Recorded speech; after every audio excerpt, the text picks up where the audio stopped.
El día de hoy, un día muy especial para nosotros y el saludo para cada uno de ustedes a nombre de la Comisión General de Capacitación, la subcomisión de capacitación con sede en la provincia de Tarma. Bienvenido a esta segunda fecha del Seminario Internacional de Actualización Jurídica dedicado el mes de septiembre al mes del Derecho Civil y Procesal Civil. El día de hoy tendremos la exposición de un interesante tema, el levantamiento del velo jurídico en las personas jurídicas sin fines de lucro. Estará con nosotros el doctor Edson Tabra Ochoa, quien pues ya está en nuestra plataforma digital. Queremos expresar nuestro saludo a todos los señores jueces superiores, especializados, jueces de paz letrado, personal jurisdiccional, administrativo, así como también a todos los hermanos judiciales de todo el país, de toda nuestra patria, que están ya interconectados a través de nuestras plataformas digitales. De igual manera,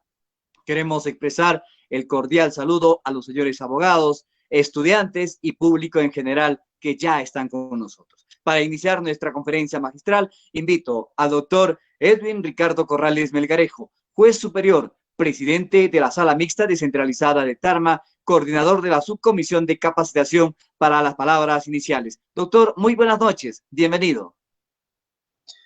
Sumamente contento de presentar a nuestro amigo Edson Tabra Ochoa, un jurista, estudioso, investigador, que está dando lauros a Huancayo. Él es actualmente docente de la Pontificia Universidad Católica del Perú, ha tenido una maestría y un doctorado en España, y creo que son un ejemplo para las nuevas generaciones de abogados, que el esfuerzo, ese lema, ¿no? De la educación es una fuente del éxito personal. Pero también nuestro amigo Enzo Tabra escribió un libro sobre la solidaridad. Es decir, que si el conocimiento no se comparte, no tiene sentido. Una muestra de esa solidaridad con todas aquellas personas que desean tener nuevos conceptos, nuevas ideas, producto de las investigaciones de nuestro invitado. Esta noche lo vamos a poder conocer, captar, reflexionar. Muy bien, doy por inaugurada la presente jornada académica y le cedo de uso la palabra a nuestro amigo Ronald Santana. Muchas gracias, doctor Edwin Ricardo Corrales Melgarejo. Amigas y amigos, en esta noche especial presentamos al doctor Edson Tabra Ochoa, doctor en Derecho por la Universidad de Navarra, España, docente de la Pontificia Universidad Católica del Perú, y el tema que nos va a exponer el día de hoy, este tema muy interesante, por supuesto, que hemos estado ya pudiendo ver a través de nuestras plataformas que tenemos de nuestra Corte Superior de Justicia de Junín. El tema, el levantamiento del velo jurídico en las personas jurídicas sin fines de lucro. Doctor Edson Tabra, bien, buenas noches, bienvenido, adelante por favor. Muchas gracias, Ronald. Amigos y amigas de la ciudad de Huancayo, de la Corte Superior de Justicia de Junín, de la región Junín y del Perú y del mundo. Tengan ustedes muy buenas noches. Les saluda Edson Tabra. Soy profesor de la Universidad Católica, en la Facultad de Derecho, y actualmente también me dedico a dar clases a nivel de posgrado y pregrado. Quiero agradecer la invitación que me ha hecho la Corte Superior de Justicia de Junín a través de la Comisión de Capacitación.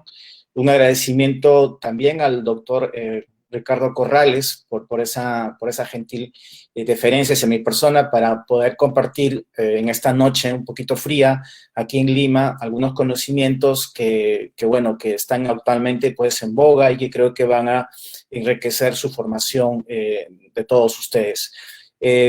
No quiero empezar sino también saludar de manera muy especial a muchos colegas, amigos de promoción, amigas de la promoción con las que he coincidido en la universidad. Quiero decir que yo soy egresado de la UPLA, ¿no? Si bien es cierto, actualmente doy clases en la Universidad Católica, siempre a mucho orgullo me considero un egresado de la UPLA y siempre pues queda el cariño a mi alma mater, también queda el cariño a la ciudad de Huancayo, y también queda el cariño pues a toda la gente con la que yo me identifico y con la que siempre cada vez que voy pues trato de reunirme o de saludarlos. Bien, quiero también, antes de comentar mi exposición, dar un saludo a todos ustedes, porque sé que en estos momentos de dificultades se han dado un tiempo para poderme escuchar, pero también quiero también transmitirles mis ánimos y mi fuerza desde aquí, porque estamos pasando momentos difíciles, pero creo que también tenemos que ver el vaso lleno o medio lleno. Si bien es cierto, estamos todos en estos momentos pues en un régimen de trabajo en casa o con la restricción de salir muy restringida, pues esto hay que tomarlo como una ventaja, ¿no? Y que sea de repente un momento para el cual podamos aprovechar para enriquecer nuestros conocimientos o para poder estar con nuestra familia, ¿no? Que de repente más adelante va a ser un poco más complicado. Bien, no quiero quitarles más su tiempo y voy a proceder a hacer la exposición del día de hoy.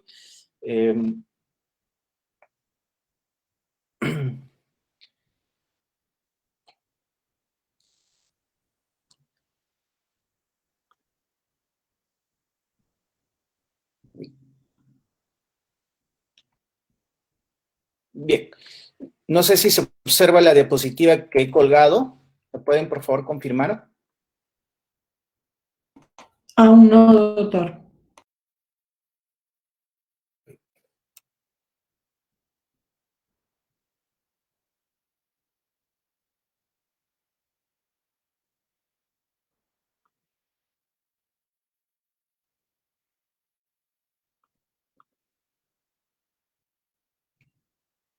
Muy bien, entonces.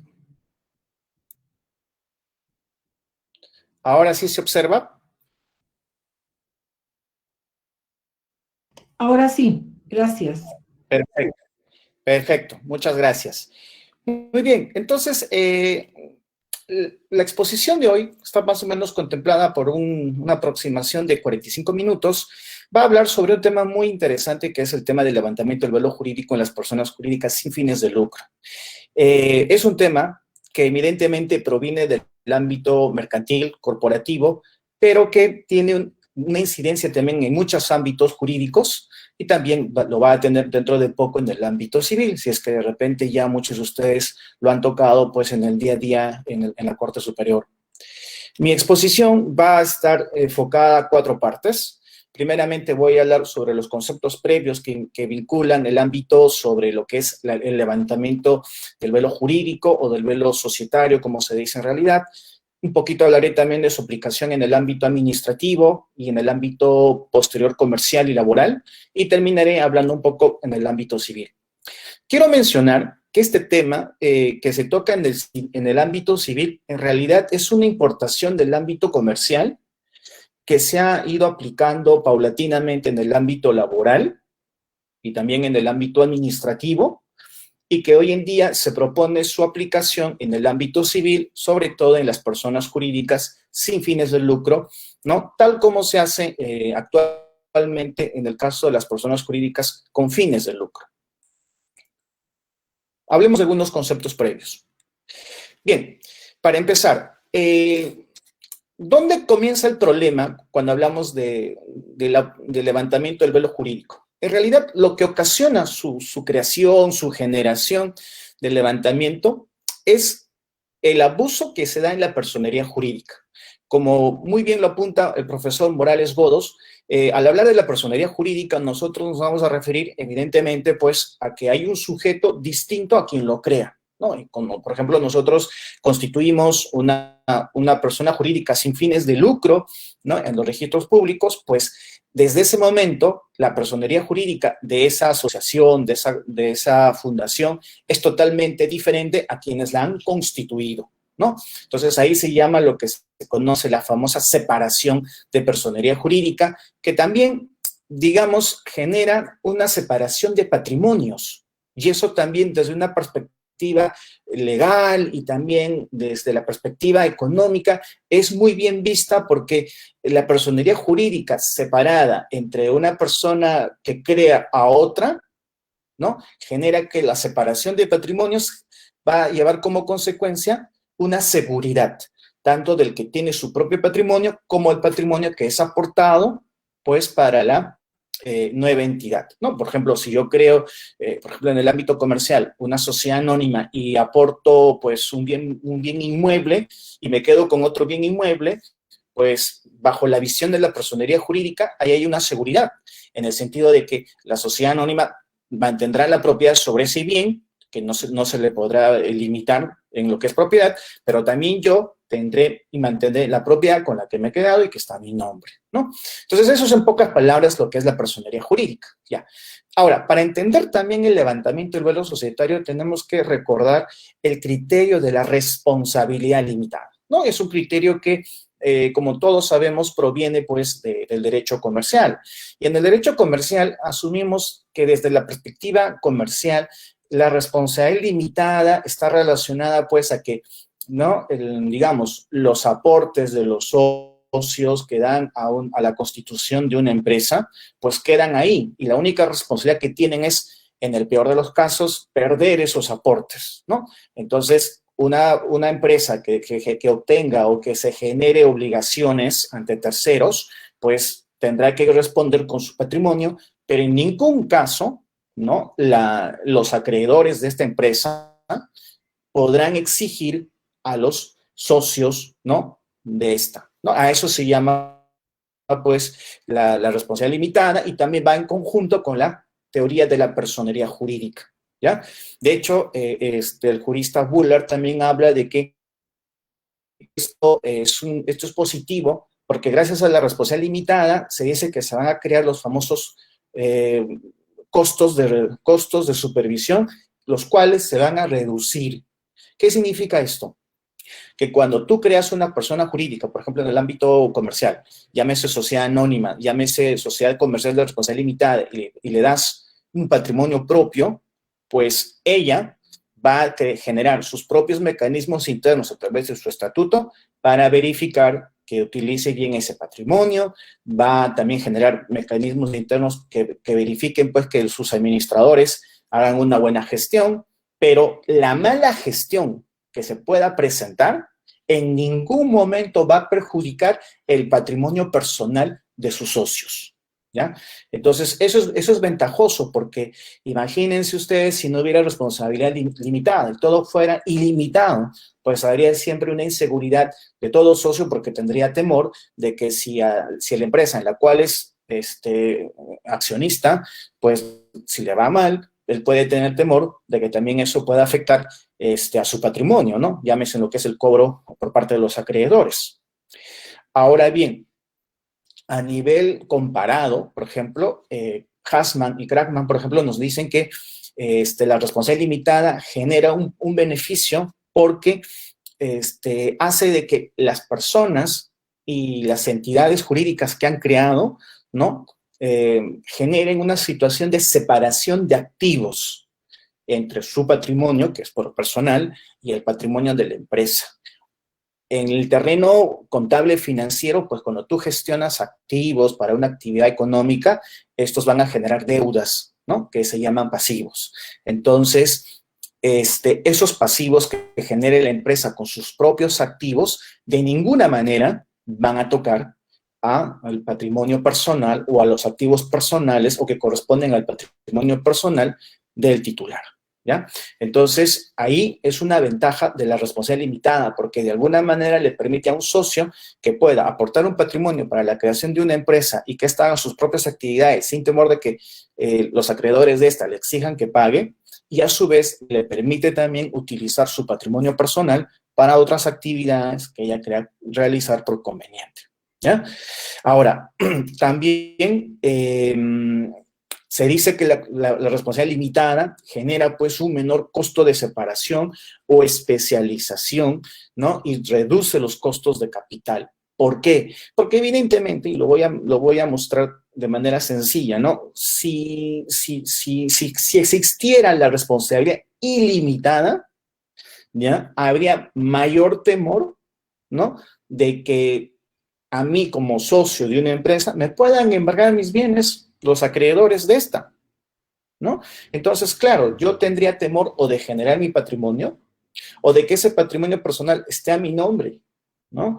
O en todo caso tendría que generar otra figura legal en la cual yo pueda enviar mi patrimonio personal para evitar que los acreedores de la entidad en la que yo soy socio me embarguen, Entonces, fíjense ustedes todo ese entramado que yo tendría que realizar, ¿no? Si estuviéramos en un ámbito de responsabilidad ilimitada. Entonces, justamente a todo eso, a todos esos costos o gastos o de inversión de tiempo de buscar fórmulas legales, ¿no? Para evadir este probable temor de que un acreedor pueda embargar mis bienes, pues justamente se dice que es subsanado a través de la responsabilidad limitada, ¿ya?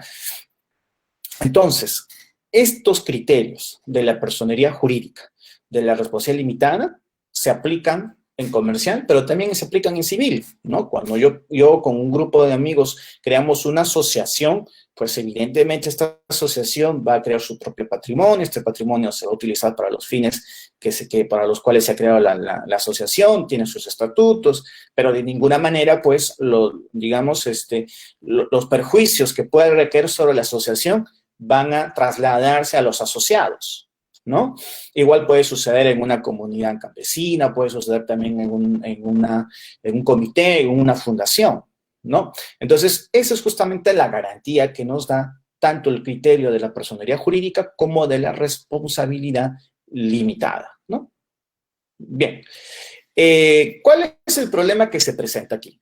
El problema que se va a presentar es evidentemente el abuso de la personería jurídica o el abuso de la noción de la personería jurídica, ¿no? ¿Qué cosa significa esto? Que cuando vemos en el ámbito comercial, muchas veces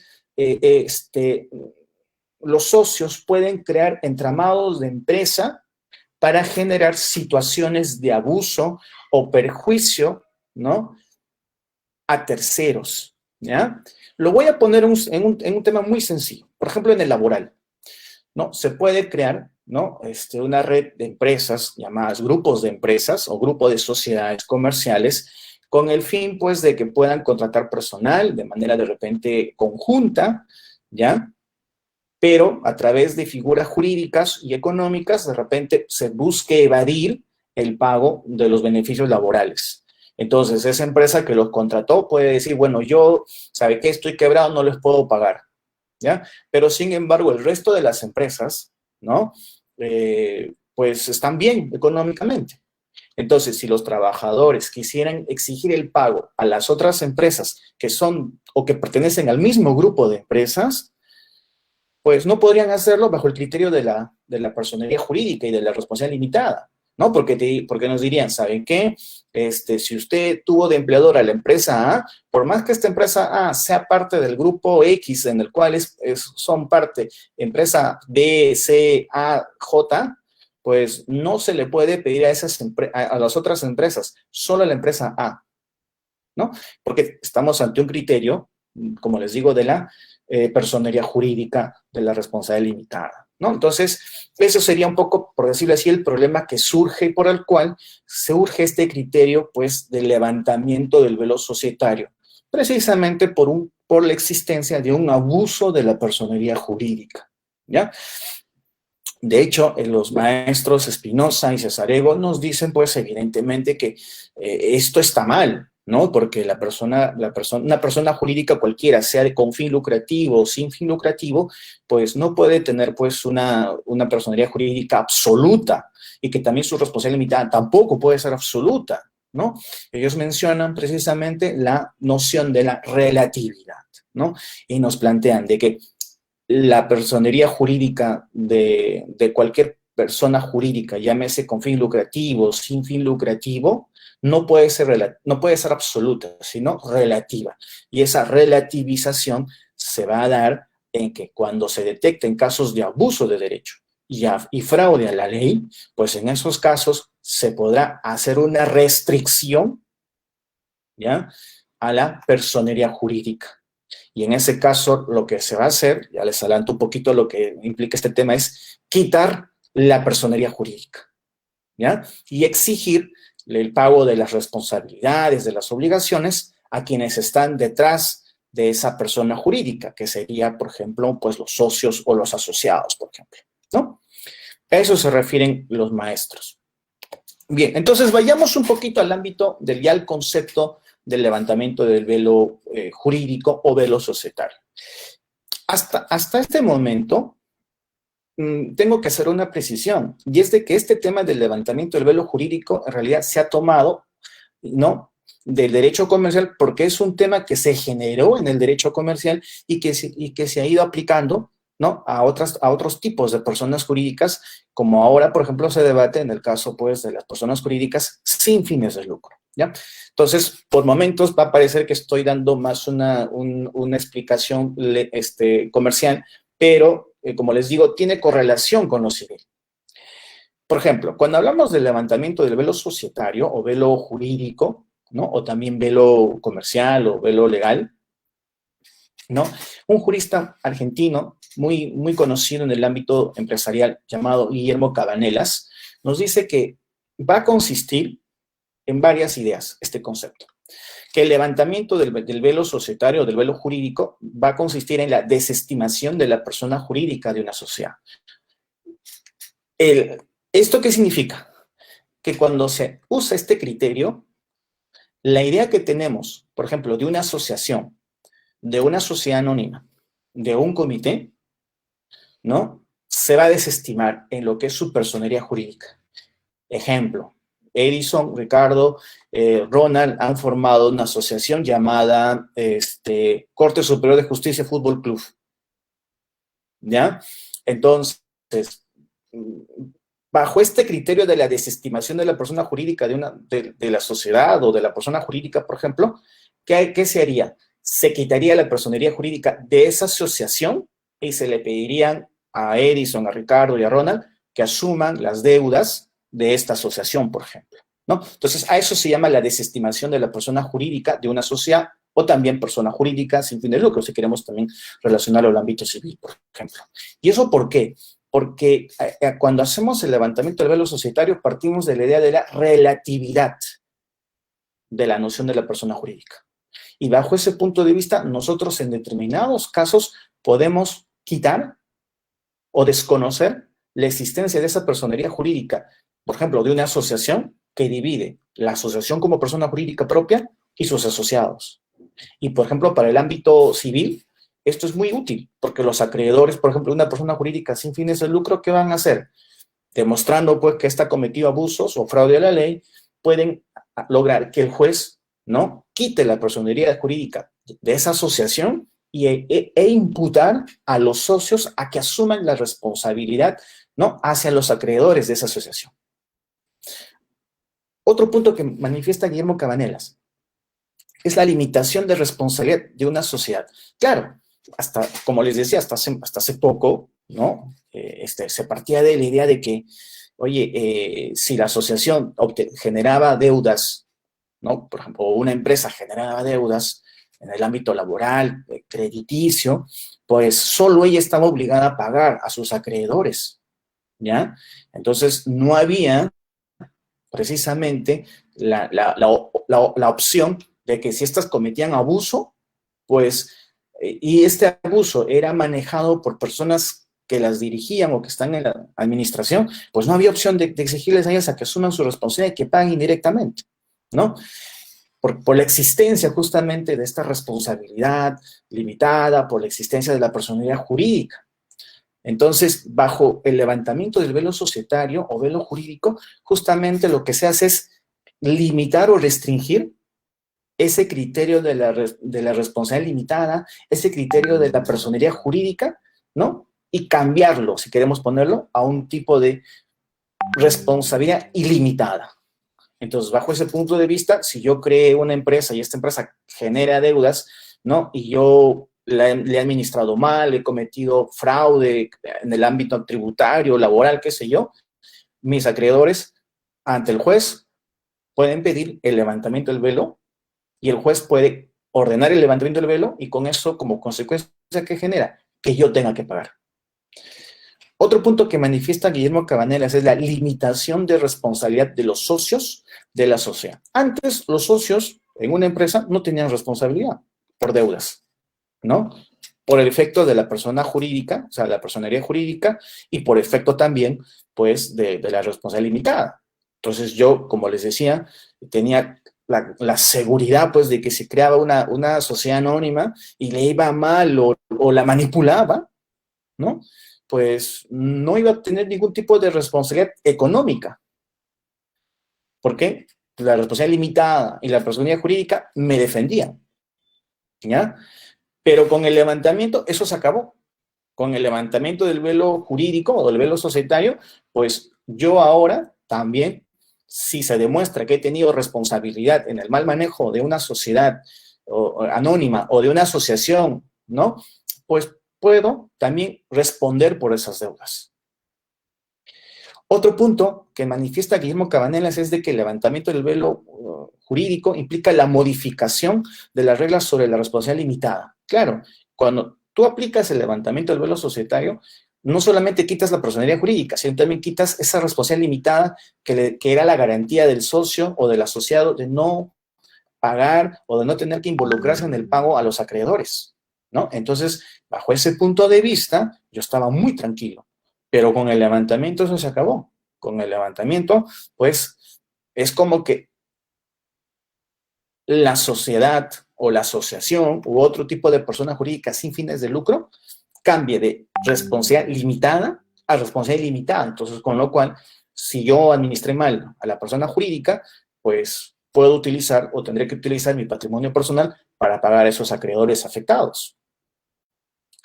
Otro punto que tenemos que tener también presente es de que es que hay la imputación de la responsabilidad a otras personas. Claro, antes, como les digo, los socios no respondían, ¿no?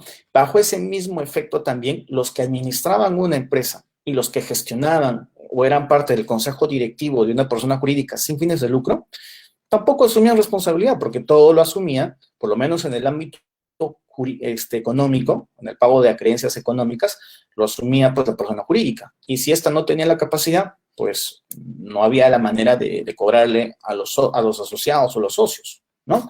Entonces, con el levantamiento del velo jurídico, eso se acaba. Con ello, no solamente también los socios o los asociados van a tener que asumir su obligación, sino también los que la dirigen a esa persona jurídica.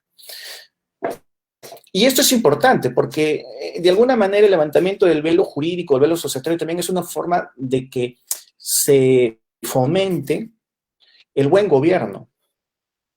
Y muchas veces cuando se habla del buen gobierno, pues se habla en el ámbito comercial, ¿no? Que las empresas tienen que gobernarse bien para vender un buen producto. Pero también hoy en día, por ejemplo, la profesora Margarita Viñuelas de la Universidad de Alcalá de Henares habla también de que el buen gobierno debe ser parte de las personas jurídicas sin fines de lucro, ¿no? Y en nuestro país es necesario eso. Tenemos, como ustedes saben, varios clubes de fútbol que están bajo la forma jurídica de asociación y que se han administrado de una manera no tan adecuada.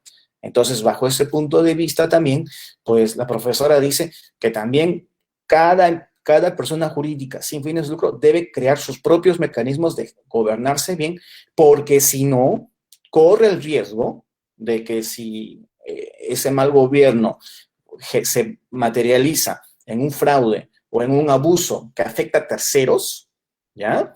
Pues el juez puede tener la potestad de levantar el velo jurídico, ¿no?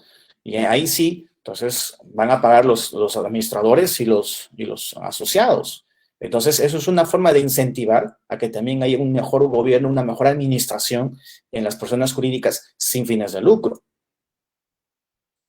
Y por último, en este punto, el maestro Morales Godós justamente nos dice que cuando hablamos del levantamiento del velo jurídico o velo societario, pues de alguna manera es como que nosotros hacemos el movimiento de quitar o discurrir el velo o la cortina, ¿no?, de la personería jurídica, que es parte de toda sociedad comercial, es parte de toda asociación, de todo comité, de toda comunidad campesina, ¿no? Entonces, es un poco como él lo dice, y lo cito textualmente, es que quitamos la personería jurídica y tratamos de encontrar a ese responsable que ha hecho que esta persona jurídica cometa abusos a terceros y le hacemos responsable, ¿ya? Es encontrar al actor detrás de la formalidad. a ese actor que se portó mal, a ese actor que de repente influyó en los demás asociados o como parte de la administración, realizó actos de perjuicio, ¿no?, a terceros, ¿ya? Eso es muy importante que lo tengamos presente. Bien, el origen, y esto lo voy a pasar rápido para no cansarlos, es que el origen del levantamiento del velo jurídico es de Estados Unidos, ¿no? Y también de Inglaterra, pero principalmente de Estados Unidos. El levantamiento del velo jurídico se va a fundar en 3 criterios, que es bueno siempre tener, bajo el criterio de la equidad, el fraude y el de la agencia. La profesora, una profesora española de la Universidad de Cantabria, la profesora Carmen Boldó, menciona que bajo el criterio de la equidad, ¿no?, se justifica el levantamiento del velo jurídico con el fin de evitar cualquier abuso de toda persona jurídica hacia terceros.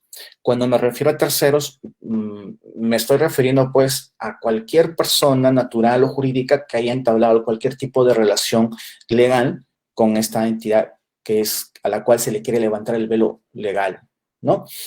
¿Por qué? Porque de alguna manera se aduce, ¿no?, de que las personas jurídicas suelen tener mayor probabilidad de cometer abusos, ¿no?, por su condición de persona jurídica, por su posición patrimonial, por su ubicación económica. Entonces, claro, esto tiene pues que ser de alguna manera limitado, restringido.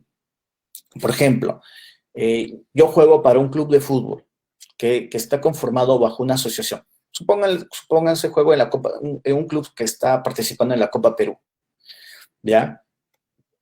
Ese club de fútbol contrata jugadores, contrata entrenadores, preparadores, ¿no? Contrata movilidad. Entonces, bajo esa opción, este club de fútbol podría cometer actos de abuso, de fraude contra esos terceros, no pagándoles, por ejemplo, ¿no?, girándoles documentos de pago falsos, ¿no?, o de repente falsificados, de repente prestándose a hacer de repente una fuente de incumplimiento tributario, ¿ya? Entonces, eso perjudica a los terceros principalmente. Entonces, justamente, bajo el criterio de la equidad, se va a fundamentar precisamente el levantamiento del velo legal. Luego tenemos que también el fraude que comete la persona jurídica es otro fundamento que genera el levantamiento del velo legal, o el velo jurídico, o el velo societario, ¿no? El fraude está, digamos, definido como el incumplimiento del deber. En este caso, pues, por ejemplo, toda asociación tiene un deber de cumplir el fin por el cual se ha creado. Toda sociedad comercial o anónima se tiene el deber de cumplir lo que está establecido en sus estatutos, ¿no? Y así podríamos hablar de otras personas jurídicas. Pero cuando ya las usamos de fachada para incumplir la ley, para incumplir nuestras obligaciones, ya estamos generando fraude. En el Perú, por ejemplo, me adelanto un poquito a lo que veremos en laboral, muchas de las personas jurídicas, sobre todo en grupos de sociedades, grupos de empresa, generan muchas empresas de fachada, ¿no?, en el ámbito tributario, en el ámbito laboral, por ejemplo, para incumplir ya sea con la entidad tributaria o ya sea con su trabajador, ¿no? Entonces, ahí ya no estamos ante sociedades comerciales o asociaciones que se han creado para un fin, pues, que establece la norma, ¿no?, sino se han creado para un fin de evasión o de incumplimiento. Entonces, eso calza con que esto es un fraude. Entonces, ante ese caso, pues, se puede justificar el levantamiento del velo jurídico. Y dicho sea de paso, yo tengo que felicitar a la Corte Superior de Justicia de Junín, porque es una de las pocas donde ya se ha aplicado el levantamiento del velo jurídico. Y eso creo que es bueno reconocerlo porque habla mucho de la calidad profesional del personal jurisdiccional que está en la sede. Luego tenemos también que el levantamiento del velo jurídico también se fundamenta en un tema de agencia. En los temas de agencia, se dice pues que toda asociación, ¿no? Que es una persona jurídica sin fines de lucro regulada por el Código Civil, va a tener pues un consejo de administración, va a tener un consejo directivo que la va a gestionar para cumplir un fin. Un comité, una fundación va a ser lo mismo, y también pues en el caso de las comunidades, ¿no? Entonces, el fin de esta administración, ¿no? Es lo que calza con lo que se conoce con el contrato de agencia, por ejemplo, ¿no? Estos administradores son como agentes que se encargan de que en representación de los asociados, ¿no? O de la asamblea, ¿ya? De agremiados o de asociados, pues de gestionar adecuadamente la persona jurídica para cumplir los fines de esta, ¿no? Por ejemplo, en una asociación que participa en la Copa Perú, el consejo o el consejo directivo, ¿cuál es la función de este? Que el equipo pues campeone o tenga una buena participación en la Copa o que por lo menos juegue, ¿no? Pero si no lo hace o se desvía de eso y más bien utiliza al equipo de fútbol como una fachada para defraudar tributos, por ejemplo, ¿no? Pues ahí los administradores están cumpliendo su deber, están incumpliendo su deber, ¿ya? Porque todo administrador debe principalmente cumplir sus deberes de administración con la entidad a la cual están gestionando y también con los asociados o agremiados que lo han elegido. Entonces, cuando eso se incumple y se utiliza una asociación o un equipo de fútbol para cometer fraudes, ¿no? Entonces ahí ya se incumple esta noción y genera pues la posibilidad de que se haga el levantamiento del velo jurídico. Bien, luego existen a nivel doctrinal varias doctrinas y en este sentido yo me permito explicarlas porque si bien es cierto en el ámbito peruano ya se está aplicando el levantamiento del velo jurídico, es bueno irlo complementando con más criterios. Estos criterios, por ejemplo, son, ¿no?, de la doctrina del Trust Fund y la doctrina del Disregard, que básicamente nos dicen que es posible, ¿no?, que ante casos de abuso o ante casos de fraude, es posible prescindir de la existencia de la forma jurídica de esa sociedad, de esa persona jurídica sin fines de lucro, e imputar las responsabilidades, ¿no?, de esa mala gestión, ¿ya?, a las personas que están detrás administrándola, ¿ya? Entonces, ahí es importante que bajo estas doctrinas es que ya se habla de la imputación de responsabilidades. Y aquí impera mucho el criterio que hemos hablado, o uno de los criterios que hemos hablado, que es la equidad. Otra teoría es del alter ego, que nos habla justamente de que se debe excluir, ¿no?, la separación de patrimonios y personalidades. Claro, claro, perfecto. ¿Por qué?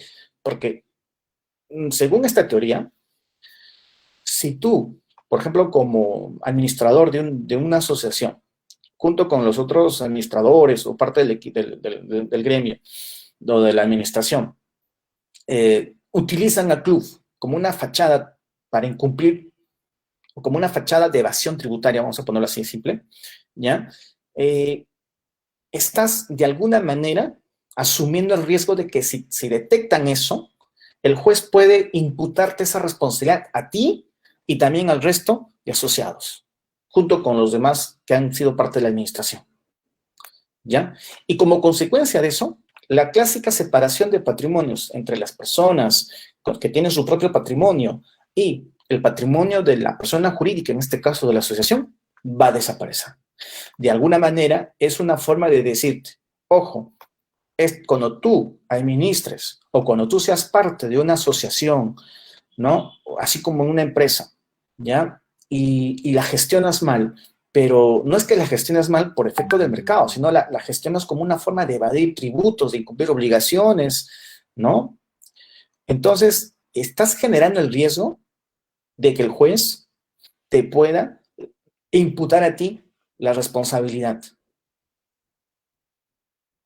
y te pueda exigir que asumas esa responsabilidad de forma económica, detrayéndola de tu patrimonio personal, ¿ya? Entonces, eso es muy importante que se tenga presente, ¿no? Porque si no, la doctrina dice, pues si no se establecen estos criterios, pues siempre las personas no van a tener muy conscientemente qué significa pues el asumir ese riesgo, ¿ya? Bien, ahora bien, ¿qué implica ya de manera concreta el levantamiento del velo jurídico? Ya yendo un poquito más allá, ¿ya? Desde una perspectiva del juez o de quien tiene el poder de hacer el levantamiento del velo societario, del velo jurídico, implica que el juez asume el poder de omitir la separación de patrimonio entre la sociedad y el socio, en caso de comportamiento fraudulento o perjudicial. Ahí hay un pequeño error, es perjudicial. Es una cita del maestro Reyes Villamizar, profesor colombiano. Entonces, el levantamiento del velo jurídico, si bien es cierto, tiene un concepto eminentemente, digamos, en el cual se quita la personería jurídica, también tiene un concepto en el cual está relacionado a la potestad que tiene el juez, ¿no? De quitar o de omitir o de hacer que no existe esa personería jurídica en esa persona jurídica, hacer que no existe esa responsabilidad limitada, ¿ya? En esa persona jurídica e imputar directamente a quienes dirigen esa persona jurídica, ¿ya? Es como que, por ejemplo, yo soy juez. Supóngase que soy un juez en lo administrativo o en lo laboral y encontré que en una asociación no se han pagado digamos, los salarios, ¿ya? Y resulta pues que esta asociación ha estado detrayendo sus ingresos y los ha dirigido para incrementar el patrimonio de sus agremiados y en perjuicio de los trabajadores. Entonces, yo como juez, ¿no? ¿Qué hago? No es que le exigiré a la asociación que pague a los trabajadores, porque esta asociación no va a tener cómo hacerlo. Y si lo tiene, pues los recursos serán menos. Entonces, ¿qué voy a hacer? Bajo la noción que dice el maestro Reyes, yo omito la existencia de esa asociación y directamente imputo, ¿no?, que los socios o los asociados de esa asociación paguen a sus acreedores laborales y a sus demás acreedores. Entonces, aquí es importante que para que, digamos, se pueda aplicar esta potestad del juez, ¿ya?, es necesario cumplir determinados criterios que van variando también de acuerdo a cada área legal. Ahora, la idea siempre va a ser que el juez va a actuar ordenando el levantamiento del velo jurídico e imputando las responsabilidades a las personas que están detrás de la persona jurídica, ¿no? Siempre que se haya cumplido el criterio de que la persona jurídica cometió un acto de abuso de derecho o un acto que califica como fraude jurídico o fraude de ley, según lo que dice Dobson. Entonces, eso es muy importante tenerlo presente porque, como lo dije al inicio, ¿no?, citando al profesor Espinosa, es necesario que la noción de la personería jurídica y de la responsabilidad limitada no sea algo absoluto, sino relativo. Y esa relatividad descansa en que bajo determinados criterios se ordene ese levantamiento del velo jurídico. Porque también, si no, estaríamos yendo a una forma de carácter, de asumir de que de forma absoluta, pues ya directamente imputo a los socios, ¿no?, de esa persona jurídica y me olvido de la personería jurídica sin haberla evaluado, ¿no? Entonces ahí prácticamente estaríamos asumiendo siempre que no va a haber responsabilidad limitada y eso tampoco se busca. Bien, este es el primer precedente que se encontró en el ámbito de levantamiento del velo societario, velo jurídico. Justamente fue un caso de empresas, ¿no? Justamente en Estados Unidos, en 1800, ¿no?, aproximadamente, había empresas, sobre todo extranjeras, que estaban eludiendo tributariamente al fisco norteamericano, ¿no?, mediante una figura muy sencilla, que era, constituían empresas en otros países, ¿no?, y establecían, por decirlo así, agencias en los Estados Unidos, ¿ya? Y con esa modalidad tan sencilla, pues eludían pagar tributo. ¿Por qué? Porque ellos decían de que la empresa principal estaba en otro país, entonces tenían que pagar tributo en su país, ¿no? Donde estaba esta empresa. Entonces el juez, ¿ya? ¿Qué dijo? Bueno, aquí vamos a hacer lo siguiente. No solamente vamos a evaluar en función a las empresas que están aquí, sino también vamos a evaluar a las personas, ¿no?, que tienen intereses aquí. Entonces, de alguna manera, ¿qué hizo? Quitó el velo societario, ¿no? Y vio que esas personas que eran socias de estas empresas eran estadounidenses, ¿no? Entonces, que estaban viviendo en Estados Unidos, que radicaban ahí, que lo único que habían hecho era, en vez de crear la empresa en Estados Unidos, lo habían creado en el extranjero con un fin de eludir tributariamente. Entonces, el juez aplicó la doctrina del velo societario y dijo, no, ustedes pueden crear la figura jurídica que quieran, pero para efectos de pago de obligaciones, pues lo van a hacer en función, ¿no?, a personas. Muy bien, fue un muy interesante caso.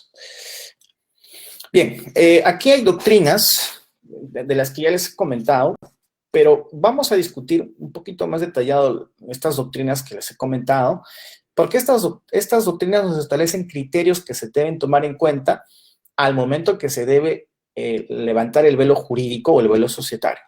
¿En qué sentido va esto? Si yo soy juez, ¿no? Digamos, la doctrina me dice de que si una empresa o una asociación u otro tipo de persona jurídica comete un abuso de derecho o comete un fraude a la ley, ya, yo podría, ¿no?, ordenar el levantamiento del velo. Ya, perfecto. Pero también debo justificar o debo argumentar con mayores ideas, ¿no?, mi sentencia, mi resolución. Entonces, la doctrina al respecto da más alcances que creo que servirían, ¿no?, para fortalecer eso. ¿Ya? Entonces, primero tenemos la doctrina de la instrumentalidad, ¿no? Aquí ¿a qué se refiere?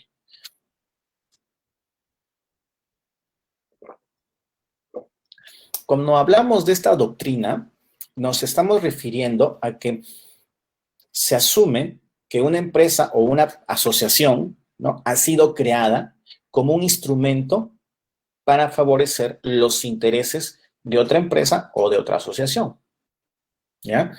Entonces, bajo esta doctrina, para detectar esa instrumentalidad que nos permita luego ordenar el levantamiento del velo, ¿ya?, tenemos que evaluar 3 criterios. La primera es de que la empresa o la asociación está bajo el control excesivo de parte de otra, ¿no? O sea, lo que es manejo, de repente también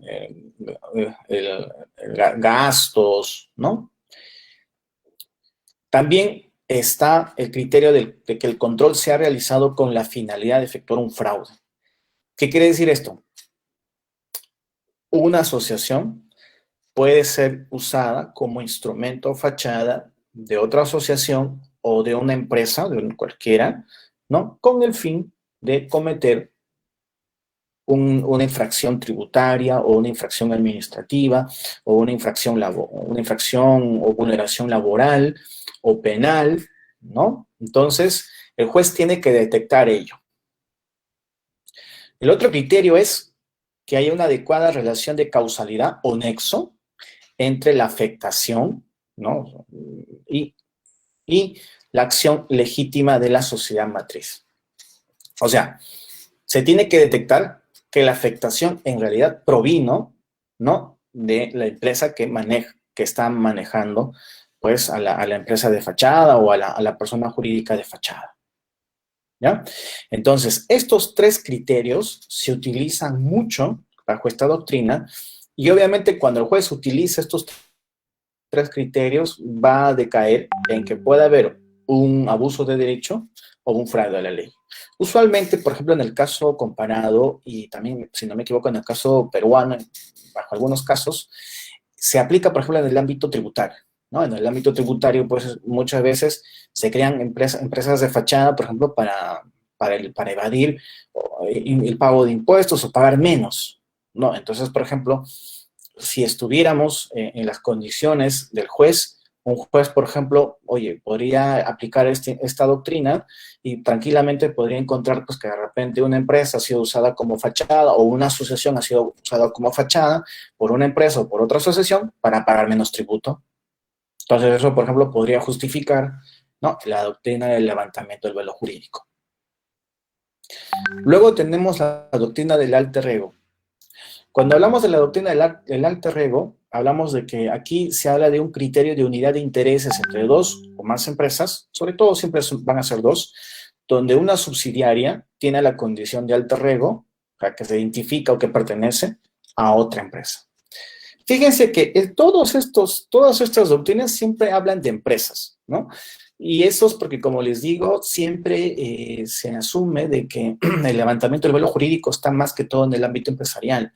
Pero como justamente le comentaba al doctor Ricardo, hoy en día también, a raíz de la propuesta de modificación del artículo 78 del Código Civil, ¿no?, también se ha optado por incluir esta posibilidad en el juez, porque también las personas jurídicas sin fines de lucro también cometen fraude, también cometen abuso de derecho, ¿no? Ya les he dado hace poquito algunos ejemplos. Entonces es bueno que si el juez va a aplicar, ¿no?, el levantamiento del velo jurídico en una persona jurídica sin fin de lucro que está regulada en el Código Civil, es bueno que tenga claro qué criterios usar. Y esos criterios lo va a generar la doctrina anterior que les he comentado o esta que lo voy a hacer ahora.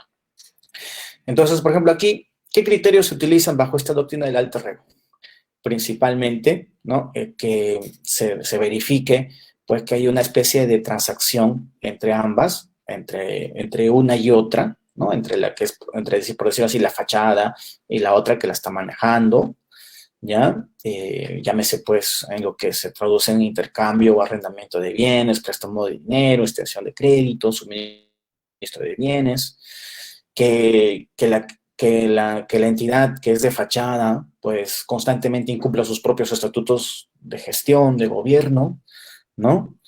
Que también hay una confusión de patrimonios, o sea, tú no sabes si el patrimonio que usa una asociación es de ella o es de la otra asociación que la ha creado, o sea, no sabemos en realidad si es uno u otro, ¿no? Y también hay un fraude, ¿no? Entonces aquí vamos a darnos cuenta que bajo esta doctrina siempre lo que se prioriza es, ¿ya?, la relación fluida y constante que hay entre una entidad, persona jurídica sin fin de lucro o empresa, y la otra que la está manejando, ¿no?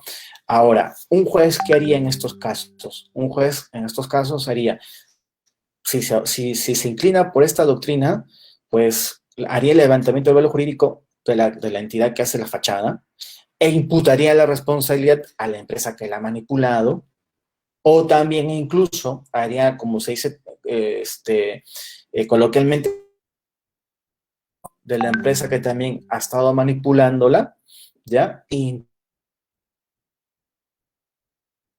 es todo el poder que hoy en día, toda la facultad que un juez hoy en día va a tener.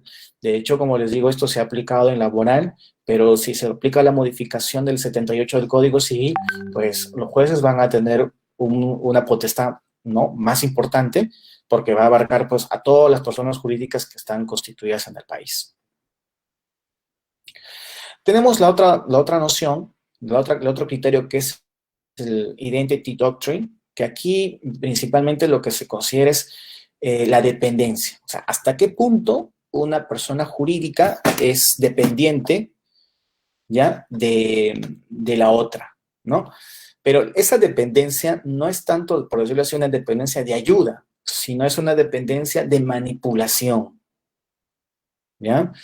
Entonces, esta dependencia, ¿cómo se va a identificar? Bueno, pues la que dirige, ¿no?, va a tener mayoría de asociados o mayoría de participaciones, si estamos hablando de una empresa, ¿no? También va a pasar que la que es de fachada, pues no va a tener dinero para poder hacer sus actividades de manera normal y va a tener que recibir de la empresa que la maneja, ¿no? Va a haber constantes transferencias de dinero, ¿ya? Entre una entidad hacia la otra, y no va a haber contabilidad en la empresa de fachada. Entonces, aquí, con el cumplimiento de estos criterios, lo que va a pasar va a ser de que vamos a caer en un caso de fraude. El juez va a encontrar un caso de fraude y con ello va a poder ordenar el levantamiento del velo jurídico, ¿no? Entonces, es muy importante estos criterios. Luego, ya vamos a estar acabando, tenemos la doctrina de la agencia o el enfoque de agencia, ¿no? Aquí se parte de la idea de que una empresa o una persona jurídica X que ha creado a otra, ¿ya? Asume las obligaciones de esa que ha creado, ¿ya?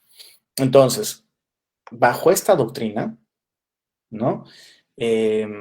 Para que el juez pueda hacer uso de esta doctrina, tendrá que verificar 3 requisitos, ¿ya? La primera es que haya una existencia de control por parte de la gente, ¿ya? O bueno, en este caso de la sociedad dominada.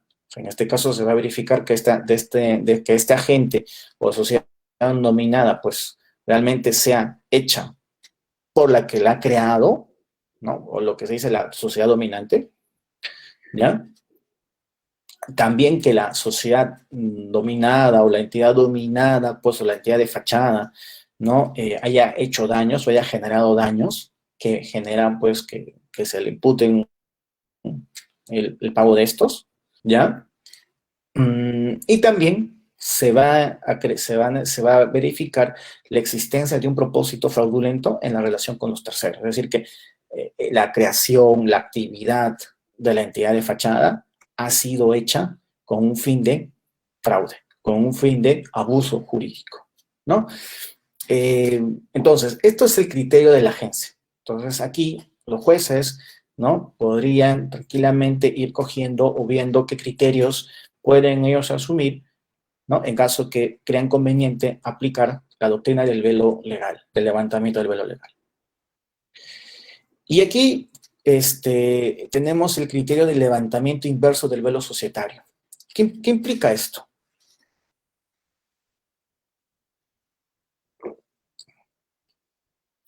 El levantamiento inverso del velo societario busca que no sea la empresa dominante que pague o la entidad dominante que pague, sino sea los socios de esta, ¿ya?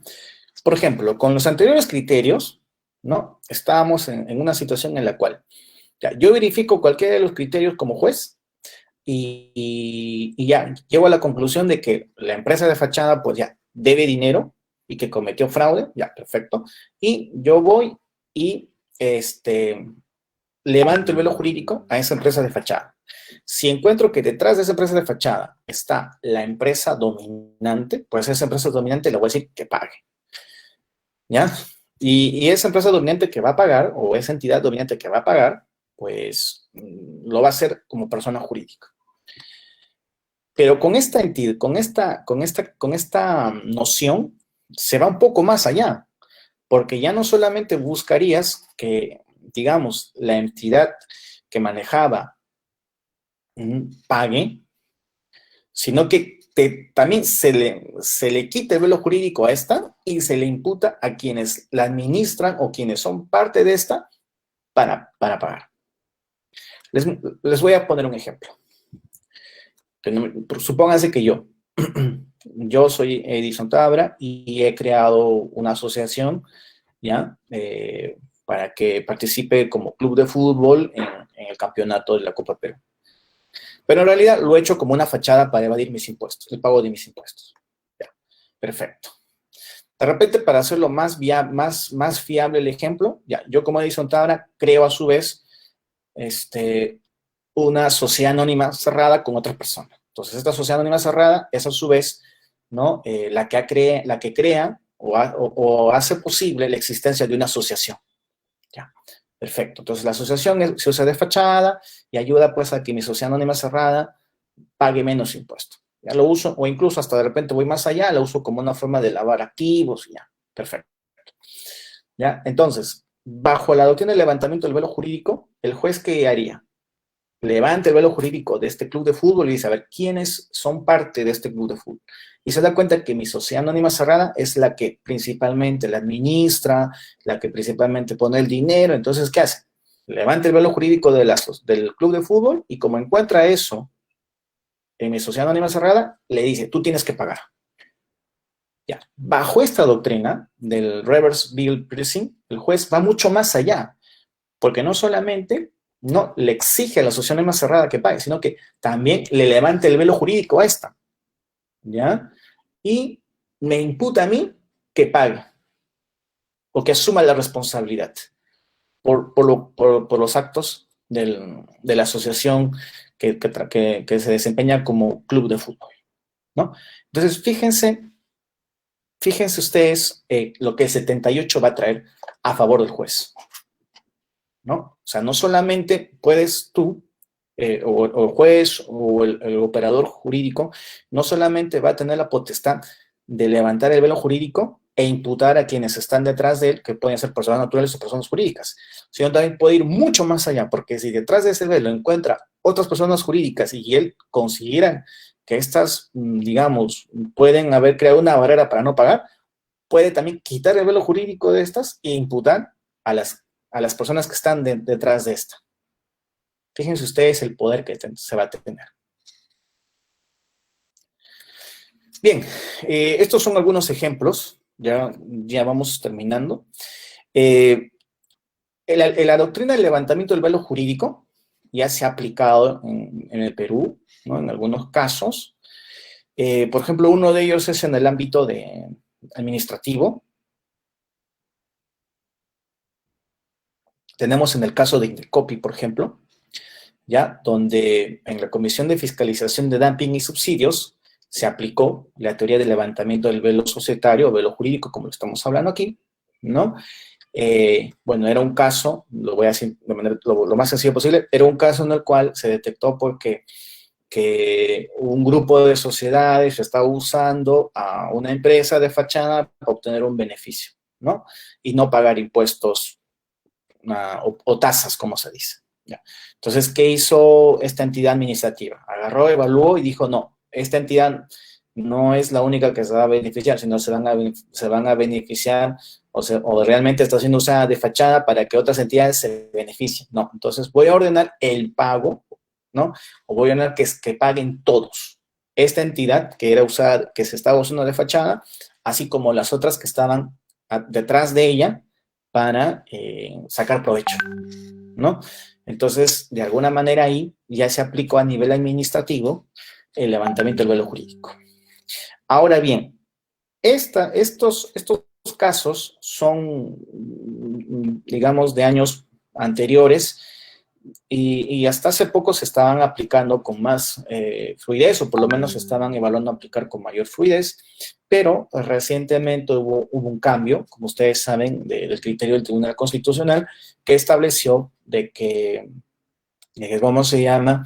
¿No? El juez, o en este caso el Poder Judicial, ¿no? Es el único que puede, pues, hacer interpretaciones, ¿no? De la ley, ¿no? Entonces, bueno, en el ámbito jurisdiccional, entonces se ha restringido mucho, ¿no? La aplicación de estos criterios en el ámbito administrativo, por ejemplo. Bien, en el ámbito tributario, también hay un caso que fue de dos empresas, ¿no? Que habían generado todo un esquema de fraude. Básicamente, era una forma de evadir impuesto, el pago de un impuesto. El Tribunal Fiscal ratificó, ¿no? Un accionar de la SUNAT, en la cual está apoyándose en la norma 8ª del Código Tributario, pues precisamente también imputó a las dos el pago de una multa tributaria y la asunción del pago o del cumplimiento de algunas obligaciones tributarias respecto a este tributo, ¿no? Entonces, fíjense ustedes que ya la doctrina del levantamiento del velo jurídico se ha ido aplicando, ¿no? Pero de manera aislada, ¿no? ¿Dónde va a estar más presente esto? En el ámbito jurisdiccional, En el ámbito jurisdiccional, vamos a ver que en lo laboral ya se ha ido aplicando, ¿no? Y hay varios casatorios donde se ha ido aplicando, evidentemente, ya la doctrina del levantamiento del velo jurídico. Y, por ejemplo, hay 4 criterios que yo he podido identificar, ¿no?, que se utilizan o que los jueces han usado para que se levante el velo jurídico en lo laboral. Son 4, ¿no? La seguridad jurídica, la justicia material, la buena fe y la primacía de la realidad. Estos principios, ¿no?, son propios del derecho laboral y que los jueces han estado usando, ¿no?, para justificar el levantamiento del velo jurídico. Entiendo que también dentro de las resoluciones se hace un análisis también de cómo estaba configurado el trama para no pagar a los trabajadores, por ejemplo, en el caso de los beneficios, pero la justificación que muchos de ellos usaron fue en base a estos 4 principios y también apoyándose, como ya lo había comentado el doctor Corrales, en el principio de la solidaridad, ¿no?, que hay precisamente entre empresas que son de un mismo grupo y que muchas veces, pues, están obligados o van a quedar obligadas por el juez a que asuman las obligaciones laborales de una de sus miembros, ¿no? Bien, aquí tenemos algunas sentencias. Tenemos la del 320 del 2012, por ejemplo, la casación del número 328, ¿no? Es el caso de grupos empresariales. Un poco quizás mencionar, ¿no?, en el ámbito laboral, por lo menos en el caso peruano, la doctrina del velo societario o levantamiento del velo jurídico se ha aplicado en los casos de grupos de sociedades o grupos empresariales, ¿no?, que, como ya les había dicho hace poco, pues utilizan algunas empresas de fachada para no pagar impuestos, pero también para evadir el pago de obligaciones laborales, o de repente simulan que estas han quebrado, ¿no?, y tratan de que los trabajadores no cobren sus beneficios, ¿no? Entonces, como les digo, en muchas casatorias, ¿no?, los jueces han interpretado laboralmente que sí había una pertenencia, ¿no?, de esta empresa de fachada con las otras empresas de los demás, del resto del grupo, y pues las obligaron, o por lo menos obligaron a la principal, ¿no?, a que asuma las obligaciones tributarias, las obligaciones laborales. Bien, aquí tenemos uno también que que habla justamente del ámbito laboral, ¿no? Este es un caso, por ejemplo, de contratación. Aquí, aunque parezca de repente que pueda ser rápidamente solucionado por el ámbito de contrato laboral, pero aquí en este expediente, por ejemplo, el juez, digamos, aplicó los criterios de la primacía de la realidad y de la irrenunciabilidad de derechos, ¿no?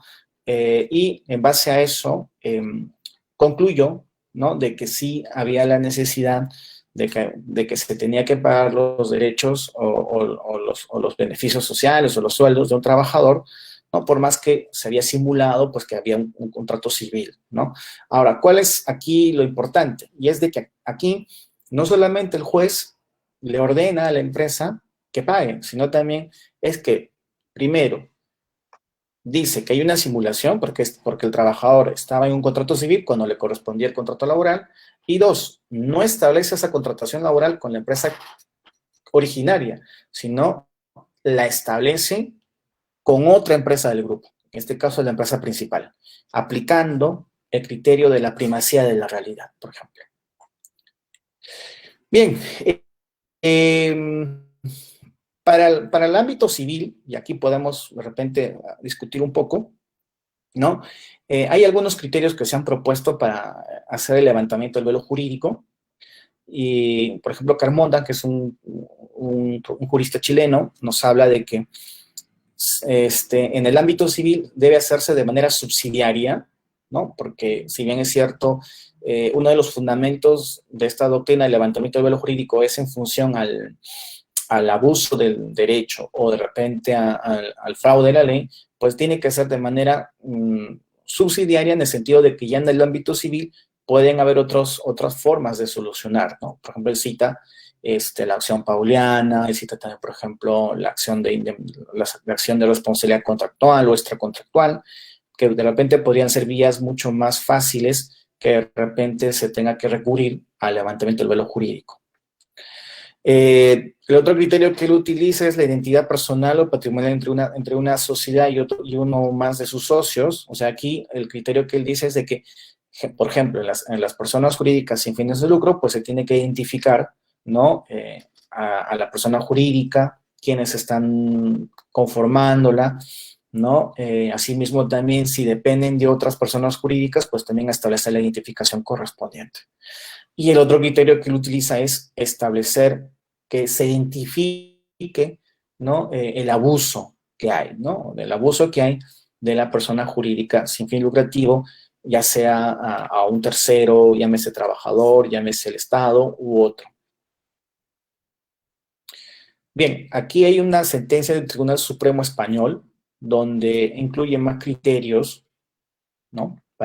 Que deben proceder para el levantamiento del velo jurídico, por ejemplo, en el ámbito civil, y uno de esos criterios establece la existencia de la infracapitalización, ¿no? Entonces, por ejemplo, aquí, en el ámbito de las personas jurídicas sin fines de lucro, ya se establece, pues, de que se va a evaluar, ¿no? Hasta qué punto una depende de la otra, y hasta qué punto uno depende económicamente de la otra, ¿no? A eso se llamaría que una esté infracapitalizada de otra.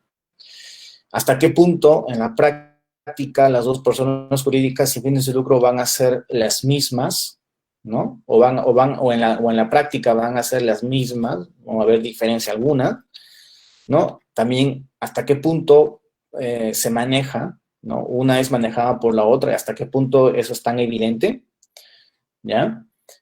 También el no desconocimiento de los legítimos derechos e intereses de terceros. O sea, aquí, por ejemplo, ellos usan la doctrina de los terceros, que también el Código Civil en el proyecto lo ha incluido. En la doctrina de los terceros se habla de que, ¿cómo se llama? No se puede perjudicar. O sea, cuando se hace el levantamiento del velo jurídico, se debe hacer fundamentando en que se justifica para proteger el interés de terceros, ¿no? O sea, el juez, si quiere levantar el velo jurídico de una asociación, por ejemplo, o de una comunidad nativa, pues lo va a tener que hacer argumentando que de alguna manera hay un grupo perjudicado, ¿no? Entonces puede ser el Estado, pueden ser los mismos asociados, puede ser, no sé, un proveedor, ¿no? Entonces ahí, de alguna manera, en España se pone un poco más de ser estricto, ¿no? Para incluir más criterios para que el juez pueda hacer el levantamiento de velo jurídico en su país, ¿no? En España, ante una entidad sin fines de lucro española. Bien. Voy a detenerme en esta parte y de repente podemos un poquito más conversar con el proyecto del Código Civil, donde en el artículo 78, ¿no? Vamos a tener casos aquí donde el juez va a tener este poder ya claro de hacer un levantamiento o de hacer el levantamiento del velo jurídico. Antes de discutir el contenido, permítame hacer algunas acotaciones. La primera es que, como sabemos, el Código Civil se aplica de manera supletoria a otras áreas jurídicas.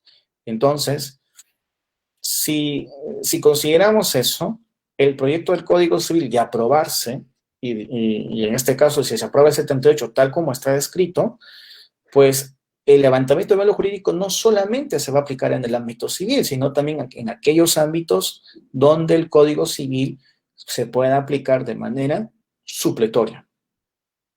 Llámese en el resto de las áreas del derecho privado, llámese de repente en el derecho público, llámese, por ejemplo, en el ámbito administrativo, de repente también a nivel laboral, ¿no? Entonces, ese es un punto que tenemos que evaluar, ¿ya? Lo otro es de que cuando ya se apruebe el artículo 78 tal como está redactado, pues vamos a tener presente que ya el juez va a tener una herramienta, ¿no? Que va a ser una herramienta muy, por decirlo así, muy potente, ¿no? Y usa un gran poder, ¿no? Entonces, aquí surge precisamente que se establezcan los criterios por los cuales se desarrollen un poco más a la luz de la norma para que los jueces puedan desarrollar su uso, ¿no? Su aplicación. Otro aspecto es que, por ejemplo, a diferencia del ámbito comercial, es que en el ámbito civil no se ha visto muchos casos, por lo menos en el caso peruano, en los cuales se haya tenido que recurrir a la doctrina del levantamiento del velo jurídico, ¿no? Eso porque también en muchos casos ya han habido otros remedios,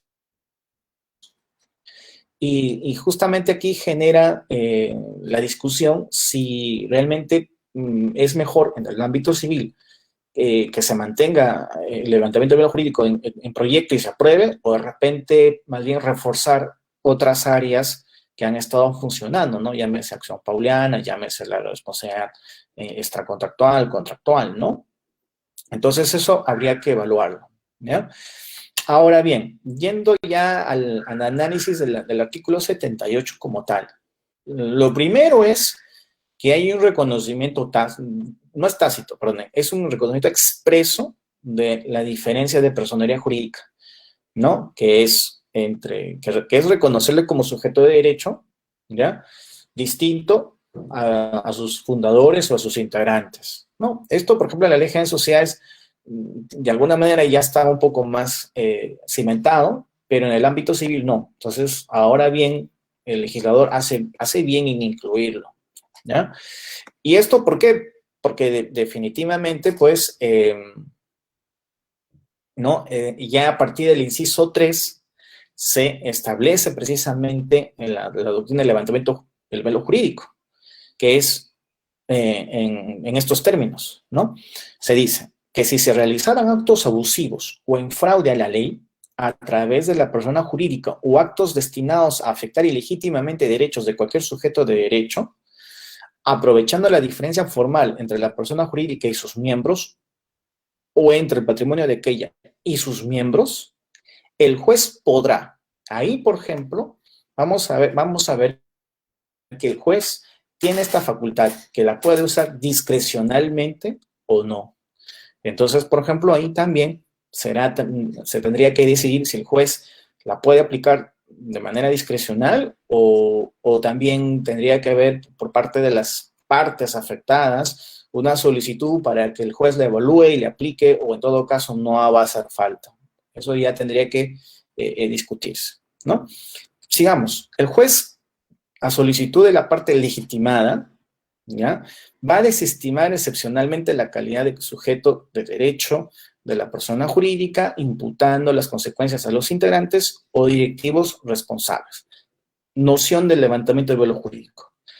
Y declara inoponible frente al afectado en todo o en parte tales actos. Entonces aquí, ¿qué está haciendo? Está discurriendo el velo jurídico, ¿no? Y está imputando justamente a quienes están detrás de esa persona jurídica, ¿ya? Y les estipula lo que es la responsabilidad solidaria, ¿no? Pero deja a salvo los derechos de los terceros de buena fe. Ahora bien, hay un problema con los derechos de los terceros de buena fe, y eso probablemente en la jurisprudencia se tendrá que analizar, porque no sabemos muy bien a qué nos estamos refiriendo, ¿no? Si nos estamos refiriendo, si nos estamos refiriendo a... ¿Qué pasó?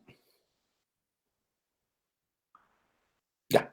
No sé si nos estamos refiriendo aquí a un ámbito de terceros en el sentido que no conocían, o si conocían, no hicieron nada. O sea, ese es un ámbito que todavía, por ejemplo, el juez tendrá que evaluar en su momento y establecer criterios que nos ayuden a finiquitar hasta qué punto hay responsabilidad, ¿no? Y también hay un tema que el legislador no lo ha tocado, pero por la interpretación de la norma que se da, ¿no?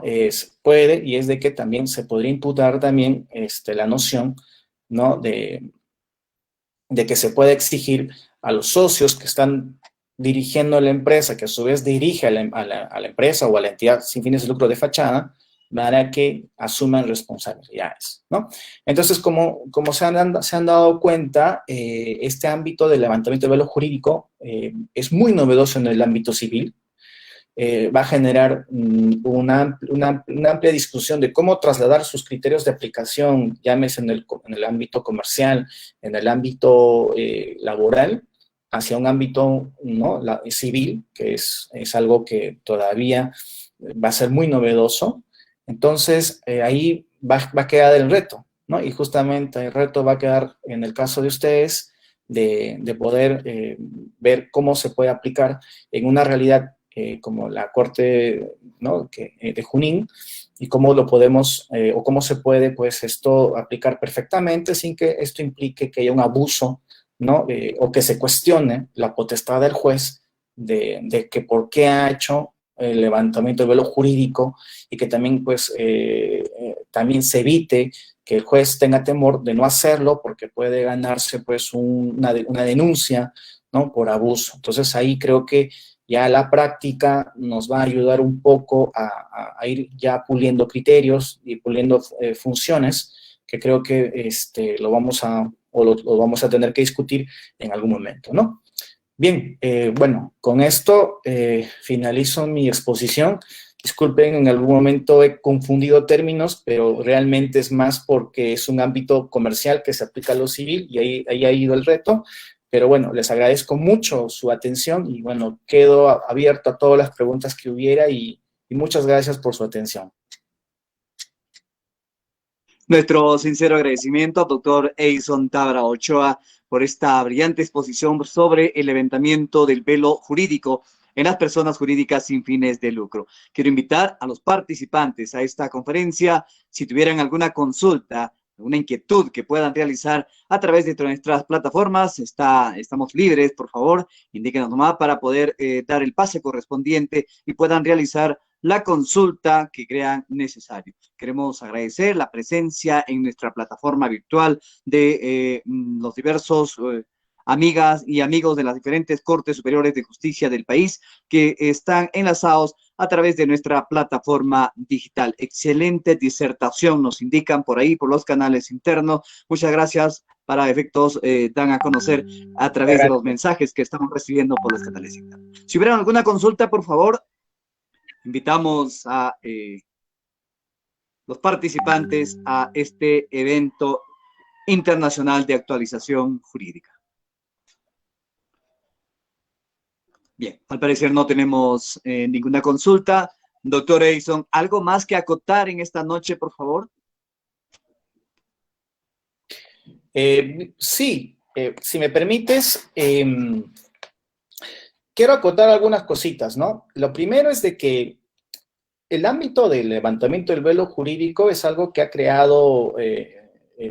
se ha creado principalmente en Estados Unidos y en el Reino Unido en el ámbito corporativo, pero que se ha ido aplicando en otros ámbitos, laboral, administrativo. Principalmente hoy en día se está aplicando con mucha fluidez en el ámbito laboral, pero ahora con la modificatoria del Código Civil, que ya está en el artículo 78 propuesto, pues se va a aplicar al Código Civil, pero también se va a extender a las otras áreas legales, dada la naturaleza supletoria que tiene esta norma, ¿no? Entonces, aquí yo quiero agregar algo, ¿no? Y es de que el juez, no solamente en el ámbito civil, sino también el juez en el ámbito laboral, debe tener claro los criterios que va a usar para ordenar el levantamiento del velo jurídico y, por consiguiente, hacer la imputación a quienes están detrás de esa persona jurídica a efectos que asuman su responsabilidad. Eso es muy importante que lo tengan presente los jueces, porque en alguna ocasión, cuando conversaba con alguno de ellos, me expresaban su temor, ¿no?, de que podían ser objeto de denuncia por abuso, o de repente, pues, encontraban que esto era muy, muy gracioso, porque me decían, ¿yo cómo justifico que hay un fraude a la ley? ¿O cómo justifico que hay un abuso de derecho, ¿no? Entonces, aquí, digamos, para evitar cualquier tipo de discrecionalidad por parte del juez y que también genere un temor de ¿no?, de su proceder, pues la idea que debe darse es de que se aplique alguno de los criterios que hemos desarrollado, y con estos criterios que la doctrina ha desarrollado en el ámbito corporativo, que yo creo que perfectamente se pueden aplicar en el ámbito civil, el juez va a llegar a la conclusión de que estamos o ante un abuso o ante un fraude, y eso le va a permitir argumentar fehacientemente que el levantamiento del velo jurídico va a proceder, ¿no? De hecho, como han observado ustedes, amigos y amigas, el artículo 78 simplemente nos da los criterios bajo los cuales, digamos, se va a aplicar el levantamiento jurídico, pero no nos dice cómo lo tenemos que fundamentar. Y ahí van ustedes, amigos, jugar un rol importante, porque ya en el campo van a integrar lo que está en el código, los criterios que están en la doctrina, con los hechos que ustedes van a encontrar en cada caso que se les presente. Bien, nuestro sincero agradecimiento al doctor Edison Tabra Ochoa por esta brillante exposición. Queremos agradecer a usted, a nombre de la presidencia de nuestra Corte Superior de Justicia de Junín, a nombre de la Comisión General de Capacitación de esta Corte y la Subcomisión de Capacitación con sede en la provincia de Tarma, a cargo del doctor Ricardo Corrales Melgarejo. Este agradecimiento también queremos expresarlo a través de la resolución administrativa 296-2020 que ha emitido la presidencia de esta Corte de Junín, Huancayo, 2 de septiembre del año 2020. En la parte resolutiva, artículo primero, agradecer al ilustre jurista peruano, doctor Edison Paul Tabra Ochoa, miembro de la comisión adscrita a la Oficina Regional del Instituto Nacional de Defensa de la Competencia y de la Protección de la Propiedad Intelectual INDECOPI de Junín, por la participación en calidad de ponente en la conferencia magistral El levantamiento del velo jurídico en las personas jurídicas sin fines de lucro, realizado el 2 de septiembre del presente año. Artículo segundo, reconocer al ilustre jurista peruano, doctor Edison Paul Tabra Ochoa, por sus contribuciones a la ciencia del derecho, en mérito a sus trabajos en derecho comercial. Artículo tercero, notificar la presente resolución al Centro de Investigaciones Judiciales del Poder Judicial, a la Comisión General de Capacitación de esta Corte y al interesado. Regístrese, comuníquese y cúmplase, doctor Alcibiades Pimentel Segarra, presidente encargado de la Corte Superior de Justicia de Junín. Doctor Edison, esta resolución será remitida a su correo institucional con una muestra de agradecimiento por su participación en este mes de septiembre dedicado al derecho civil y procesal civil en nuestra Corte Superior de Justicia de Junín. Muchas gracias. Y bueno, quedo siempre a la disposición de la Corte Superior de Justicia de Junín. No es la primera vez que colaboro con la Corte y estoy seguro que tampoco será la última. Y tengan presente que sea donde esté, tienen a un paisano, tienen a un amigo que siempre estará dispuesto a ayudar a que la Corte Superior de Justicia de Junín siga creciendo y siga destacando dentro de las demás cortes del Perú. Muchas gracias por todo.